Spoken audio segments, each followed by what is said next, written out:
Burma கருப்பு கவுனி அரிசி எப்படி செய்கிறதுன்னு பார்க்கலாம். இதை ஓவர் நைட் ஊற வைக்கலாம். அப்படி இல்லைன்னா ஒரு 2 ஹவர்ஸ் ஊற வச்சாலே போதும். இதுக்கு 1 டம்ளர் அரிசிக்கு 3 டம்ளர்லேருந்து 3.5 டம்ளர் அளவுக்கு தண்ணி வேக வைக்க சரியாக இருக்கும். இதை ரொம்ப அலசி தேய்ச்சிலாம் கழுவ வேண்டாம். தூசி இருந்துச்சுன்னா பிடைச்சிட்டு ஜஸ்ட்டு 1 or 2 டைம்ஸ் கழுவுனா போதும். அந்த கருப்பெல்லாம் நிறையா போகணும்னு சொல்லி அதை தேய்ச்சி கழுவ வேண்டாம். அப்போ அந்த சத்தெல்லாம் வீணாயிரும். இது நல்லா தண்ணி முங்குற அளவுக்கு ஊற வச்சுக்கலாம். நான் ஒரு 2 ஹவர்ஸ் ஊற வச்சுருக்கேன். இதை வேக வைக்கிறதுக்கு இட்லி பாத்திரம் யூஸ் பண்ணுவாங்க சிலர். அதை விட இந்த மாதிரி கனமான ஒரு பாத்திரத்தில் 3.5 மடங்கு தண்ணி ஊற்றி வேக வச்சா நல்லா உதிரியாகவும் வரும். தண்ணி கோர்க்காமலும் இருக்கும். ரொம்ப நேரம் சாஃப்ட்னஸ் இருக்கும் உங்களுக்கு. இந்த மாதிரி ரைஸ் குக்கரில் கூட நீங்கள் வேக வச்சுக்கலாம்.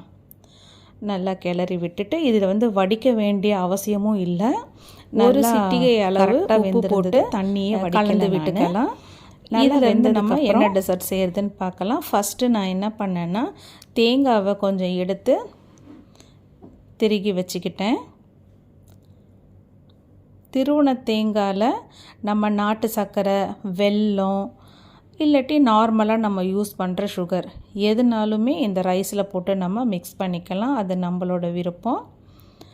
இந்த டெசர்ட்டுக்கு தானே டேஸ்ட்டாக இருக்கும்னு சொன்னேன். நல்லா சூவியாக நல்லா மெத்துன்னு ரொம்ப சூப்பராக இருக்கும். நீங்களும் செஞ்சு பாருங்கள்.